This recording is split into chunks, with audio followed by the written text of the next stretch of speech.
नमस्कार। जन उत्तराखंड में आप सभी का स्वागत है। मैं हूं प्रभात। सबसे पहले नजर हेडलाइंस पर।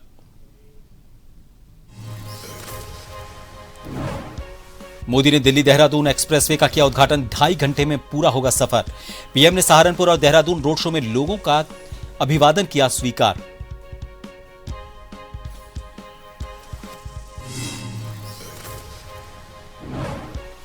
डॉक्टर भीमराव अंबेडकर की जयंती, सीएम धामी ने अर्पित किए श्रद्धासुमन। वैशाखी पर्व की भी दी बधाई। प्रदेश भर में आयोजित हुए कार्यक्रम।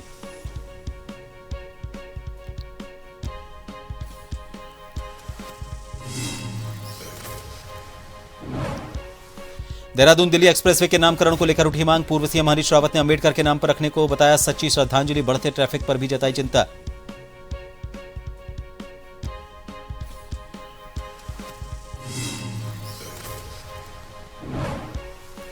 22 अप्रैल को खोलेंगे तुंगनाथ के कपाट। मदमहेश्वर में 21 मई से कर सकेंगे दर्शन। पांडव को यही दिखी थी महादेव की पीठ।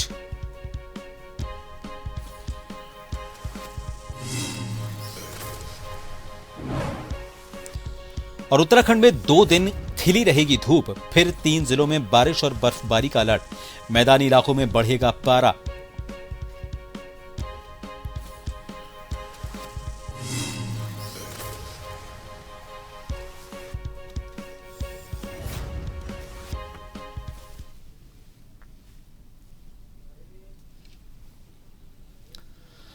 प्रधानमंत्री नरेंद्र मोदी दिल्ली, उत्तर प्रदेश और उत्तराखंड को जोड़ने वाले दिल्ली देहरादून एक्सप्रेसवे को देश को समर्पित करने के लिए पहुंचे। इससे पहले पीएम मोदी ने यूपी के सहारनपुर में रोड शो में जनता का अभिवादन स्वीकार किया। इसके बाद प्रधानमंत्री मोदी ने उत्तर प्रदेश और उत्तराखंड की सीमा पर स्थित सिद्धपीठ मां डांटकाली मंदिर में पूजा अर्चना की। साथ ही एक्सप्रेसवे के नीचे बने वन्य जीव गलियारे का निरीक्षण किया। निरीक्षण के दौरान पीएम के साथ सीएम योगी, दोनों डिप्टी सीएम और केंद्रीय मंत्री नितिन गडकरी भी मौजूद रहे। प्रधानमंत्री ने देहरादून में मुख्य कार्यक्रम स्थल जसवंत ग्राउंड तक 12 किलोमीटर लंबा रोड शो किया। इस दौरान बड़ी संख्या में स्कूली बच्चों समेत कई लोग प्रधानमंत्री के अभिवादन के लिए उमड़ पड़े।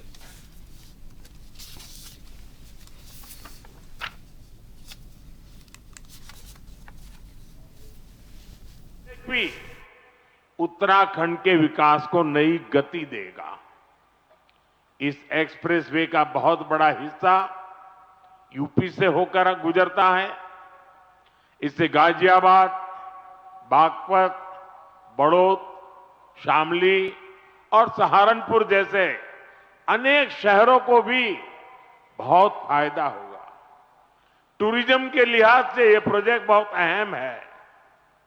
मैं पूरे देश को इस प्रोजेक्ट की बहुत बहुत बधाई देता हूं। तो आज का दिन कई मायनों में विशेष है। आज जहां आज उत्तराखंड के विकास की लाइफलाइन, देश की लाइफलाइन के साथ दिल्ली देहरादून इकोनॉमी कॉरिडोर के रूप में जुड़ रही है। ये हमारा सौभाग्य है कि देवभूमि उत्तराखंड को आज उनके प्रधानमंत्री बनने के बाद 28वीं बार आदरणीय प्रधानमंत्री जी का स्वागत करने का शुभ अवसर प्राप्त हो रहा है। यह आदरणीय प्रधानमंत्री जी का हमारे राज्य के प्रति अगाध प्रेम का प्रतीक है।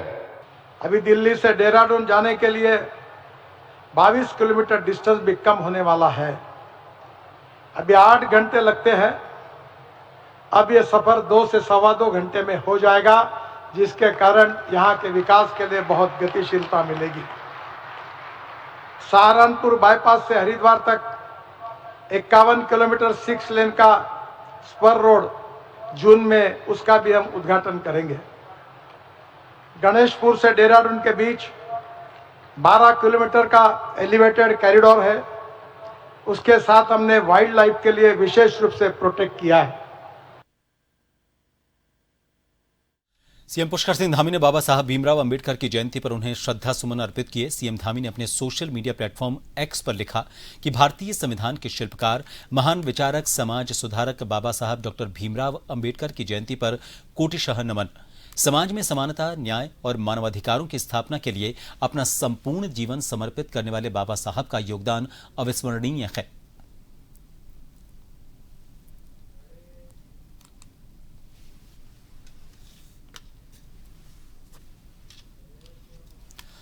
सीएम पुष्कर सिंह धामी ने सोशल मीडिया प्लेटफॉर्म एक्स पर प्रदेशवासियों को बैसाखी पर्व की बधाई दी। सीएम ने लिखा कि समस्त प्रदेशवासियों को बैसाखी के पावन पर्व की हार्दिक बधाई और शुभकामनाएं। यह पावन पर्व हमारी समृद्ध कृषि परंपरा, श्रम, समर्पण और प्रकृति के प्रति कृतज्ञता का प्रतीक है। ये दिन हमारी सांस्कृतिक विरासत, एकता और उल्लास का भी अद्भुत संगम है। ईश्वर से प्रार्थना है कि यह पावन पर्व आप सभी के जीवन में सुख, समृद्धि और खुशहाली का संचार करे।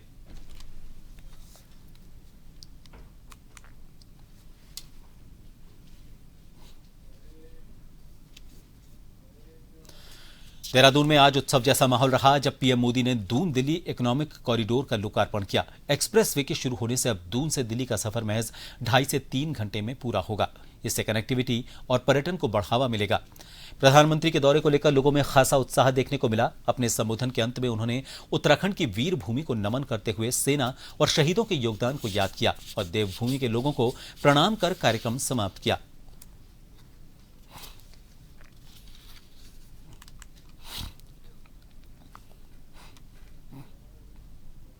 हम लोग अक्सर जो रोड है उसकी कनेक्टिविटी है उसकी बहुत बात करते हैं और आज वो एक सत्य हो रहा है। दूरियां कम हो रही है। उत्तराखंड पूरे देश की मुख्य धारा से लगातार जुड़ रहा है। जो असीम संभावनाएं लेकर, चाहे वो रोजगार से जुड़ी संभावनाएं हो, चाहे वो पर्यटन से जुड़ी हुई संभावनाएं हो या फिर प्रगति की संभावनाएं हो, जो कि आदरणीय प्रधानमंत्री जी ने कहा अपने उद्बोधन में भी, ये रेखाएं जो हम हाथ में भाग्य की रेखाएं देखते हैं, सड़कें ऐसी ही होती हैं, रेखाएं जैसी होती हैं, भाग्य बदलने में समर्थ होती है। तो मुझे लगता है कि मुझे बहुत प्रसन्नता है कि मैं आज यहाँ था। ये उत्तराखंड वासियों के लिए बहुत अच्छी बात की है, बहुत अच्छा सौगात किया है। बहुत बढ़िया हमारी सरकार कार्य कर रही है और इसके साथ साथ माननीय मंत्री जी पुष्कर सिंह धामी जी बहुत अच्छे मतलब काम कर रहे हैं इसमें और विकास के आगे लेके जा रहे हैं। काशीपुर के कुंडेश्वरी क्षेत्र में अंबेडकर जयंती के मौके पर निकली शोभा यात्रा के बाद एक हादसा हो गया। जुलूस से लौट रहे युवकों का ट्रैक्टर अनियंत्रित होकर पलट गया। इसमें एक युवक की मौके पर ही मौत हो गई जबकि अन्य घायल हुए हैं। मिली जानकारी के अनुसार कुंडेश्वरी के ढकिया कला क्षेत्र में डॉक्टर भीमराव अंबेडकर जयंती के अवसर पर शोभा यात्रा निकाली गई थी। कार्यक्रम के बाद कुछ युवक ट्रैक्टर से वापस अपने घर लौट रहे थे, तभी रास्ते में नाले की दीवार के पास ट्रैक्टर अनियंत्रित होकर पलट गया। हादसे में ट्रैक्टर चला रहे प्रशांत निवासी ढकिया कला की मौके पर ही मौत हो गई। सौरभ, सागर, विशाल और वंश नामक 4 युवक गंभीर रूप से घायल हुए हैं। घटना के बाद मौके पर अफरा तफरी मच गई। आसपास के लोगों ने तुरंत घायलों को अस्पताल पहुंचाया।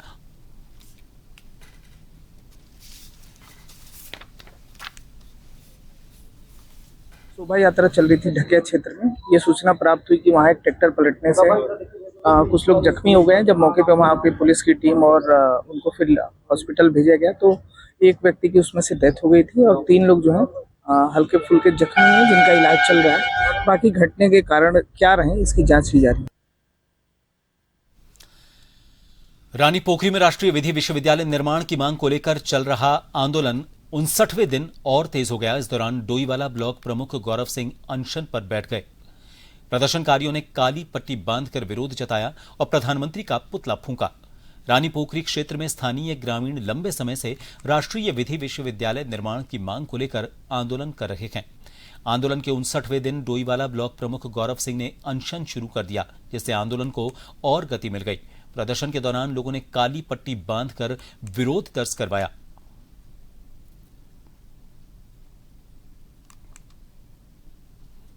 एक कार्मिक अनशन का यहाँ पर प्रदर्शन रखा था और हमारा मकसद तो ये है कि यहाँ पे लॉ यूनिवर्सिटी की जो घोषणा हुई थी, जहाँ पर शिलान्यास हुआ था, वहाँ पर लॉ यूनिवर्सिटी बनाई जाए।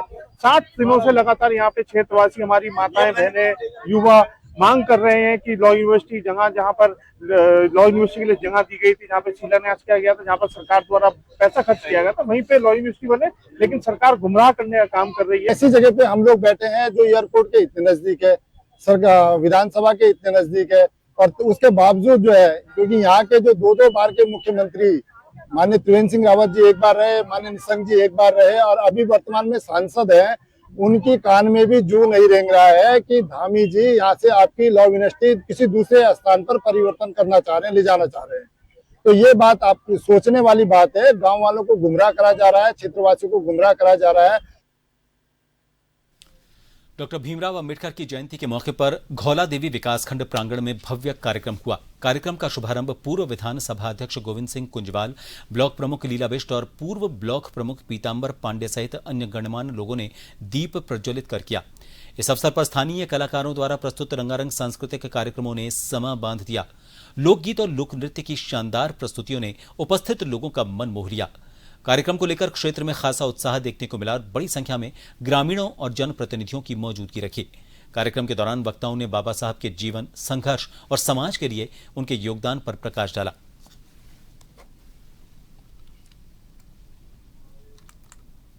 भारत रत्न बाबा भीमराव अंबेडकर की जयंती है और उस उपलक्ष्य में हमारे इस क्षेत्र की अंबेडकर महासभा बनी हुई है और उस महासभा के द्वारा ये आयोजन किया गया है। उसमें हम सब लोग सम्मिलित हैं। हमेशा रहता है, लेकिन इस बार कुछ ज़्यादा ही उत्साह है और भीड़ को देख करके भी और लोगों की इस एकांत मन से कुछ देख रहे हैं, उसको देख करके आप अंदाज लगा सकते हैं। और यहाँ इस क्षेत्र के सारे लोग जो है बाबा भीमराव अंबेडकर को बहुत मानते हैं। भारत रत्न डॉक्टर भीमराव अंबेडकर की 135वीं जयंती के मौके पर लोहाघाट में भव्य कार्यक्रमों का आयोजन किया गया। इस दौरान शोभा यात्रा निकालकर संविधान और समानता का संदेश दिया गया। लोहाघाट स्थित डॉक्टर भीमराव अंबेडकर राजकीय छात्रावास में अंबेडकर जयंती समारोह का आयोजन समारोह समिति अध्यक्ष शेखर गोरखा की अध्यक्षता और रामप्रसाद कालाकोटी के संचालन में किया गया। कार्यक्रम में पहले नगर में भव्य शोभा यात्रा निकाली गई, जिसमें बड़ी संख्या में स्थानीय नागरिकों, छात्र छात्राओं और जनप्रतिनिधियों ने हिस्सा लिया। जय भीम के नारों से पूरा नगर गूंज उठा।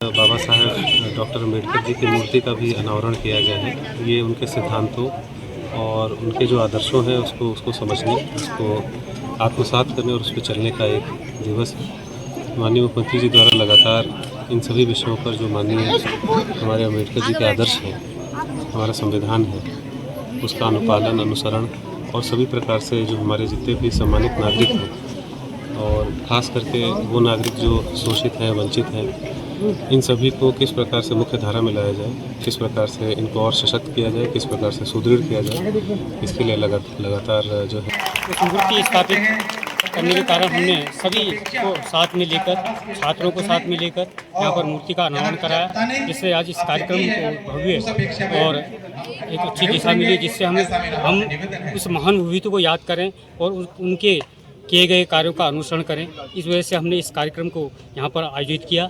जोशीमठ ब्लॉक के अंतर्गत आने वाले सबसे दूरस्थ गांव डुमक से खबर है। दरअसल गांव की 70 वर्षीय बुजुर्ग महिला की देर रात अचानक तबीयत खराब हो गई। बता दें, सड़क और स्वास्थ्य के अभाव से बुजुर्ग महिला को तकरीबन 8 किलोमीटर के आसपास पैदल पथरीले रास्ते से मुख्य सड़क तक पहुंचाया गया।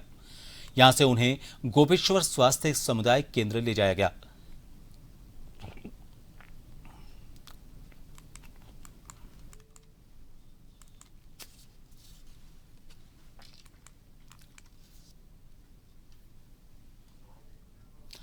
खबर रामनगर से। यहां पर आबादी के बीच पेड़ पर चढ़े एक गर्भवती गुलदार का सफल रेस्क्यू कर वन विभाग ने संभावित खतरे को टाल दिया। रामनगर के लुटाबड़ क्षेत्र में उस समय अफरा तफरी का माहौल हो गया जब आज सुबह के समय एक गुलदार कटहल के पेड़ पर चढ़ा हुआ दिखाई दिया। ये इलाका घनी आबादी के बीच होने के कारण मौके पर देखते ही देखते ग्रामीणों की भीड़ जमा हो गई। इससे स्थिति और तनावपूर्ण हो गई। सूचना मिलने के बाद तराई पश्चिम वन प्रभाग की टीम तुरंत मौके पर पहुंची। रेंज अधिकारी पूरन सिंह खनावत के नेतृत्व में टीम ने हालात को संभाला और उच्च अधिकारियों की अनुमति लेने के बाद रेस्क्यू ऑपरेशन शुरू किया।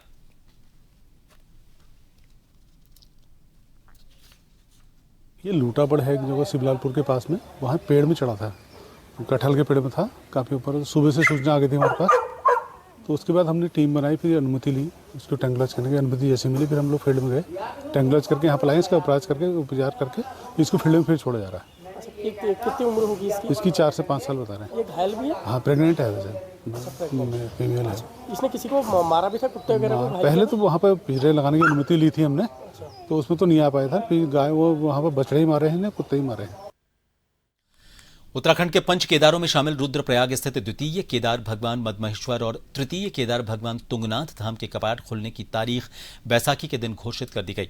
शीतकालीन गद्दी स्थलों पर पंचांग गणना के बाद डोली प्रस्थान और कपाट खुलने का पूरा कार्यक्रम तय किया गया। तुंगनाथ धाम के कपाट 22 अप्रैल को श्रद्धालुओं के लिए खोल दिए गए। भगवान तुंगनाथ की चल विग्रह उत्सव डोली 20 अप्रैल को अपने शीतकालीन गद्दी स्थल मार्कंडेय मंदिर मक्कू मठ से धाम के लिए रवाना होगी। शीतकालीन गद्दी स्थल ओंकारेश्वर मंदिर ऊखी मठ में पंचांग गणना के अनुसार भगवान मदमहेश्वर के कपाट 21 मई को सुबह विधि विधान के साथ खोले जाएंगे।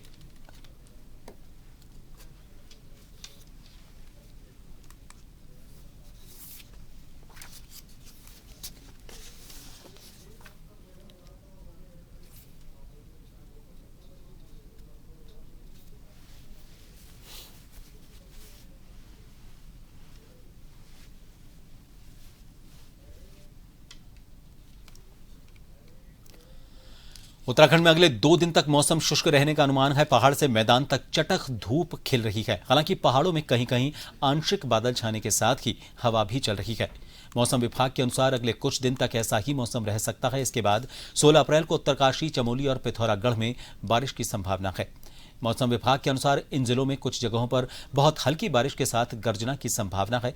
3800 मीटर या उससे ज्यादा ऊंचाई वाले क्षेत्रों में बर्फबारी भी हो सकती है।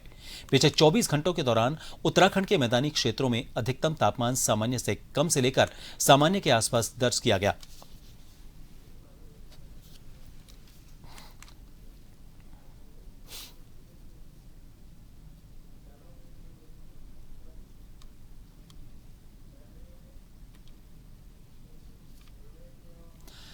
काशीपुर में आज फायर स्टेशन पर श्रद्धांजलि परेड के साथ अग्निशमन सेवा सप्ताह की शुरुआत की गई। इस दौरान काशीपुर एसपी ने वर्ष 1944 में शहीद हुए 66 दमकल कर्मियों सहित अन्य शहीद फायर कर्मियों को श्रद्धांजलि अर्पित की। आपको बता दें कि 14 अप्रैल 1944 को मुंबई बंदरगाह अग्निकांड 1944 के दौरान आग पर काबू पाते समय 66 दमकल कर्मियों ने अपने प्राणों की आहुति दी थी। तभी से इस दिन को हर वर्ष फायर दिवस के रूप में मनाया जाता है। इसी क्रम में आज फायर स्टेशन काशीपुर में श्रद्धांजलि परेड का आयोजन किया गया।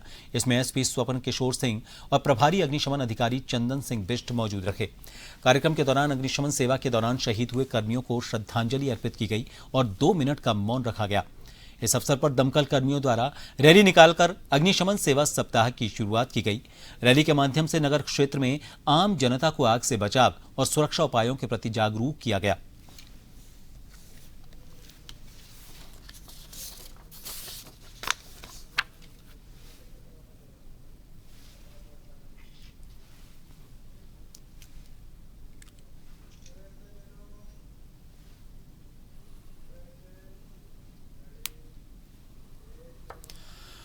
और अब एक बार फिर करेंगे हेडलाइंस का।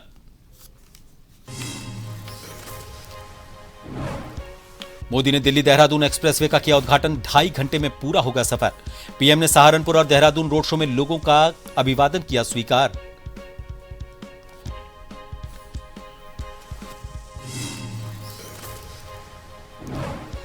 डॉक्टर भीमराव अंबेडकर की जयंती, सीएम धामी ने अर्पित किए श्रद्धासुमन। बैसाखी पर्व की भी दी बधाई। प्रदेश भर में आयोजित हुए कार्यक्रम।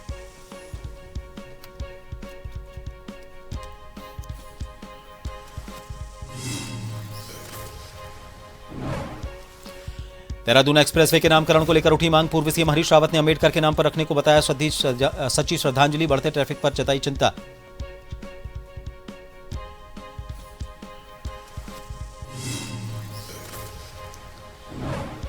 बाईस अप्रैल को खोलेंगे तुंगनाथ के कपाट। मदमहेश्वर में 21 मई से कर सकेंगे दर्शन। पांडव को यही दिखा था महादेव की पीठ।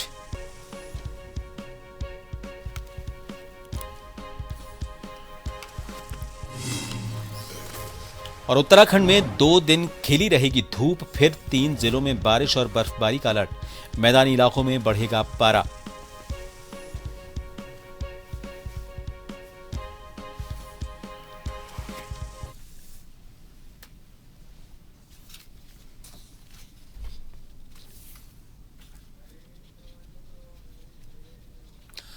और फिलहाल के लिए इतना ही।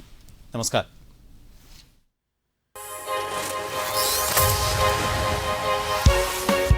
Yeah.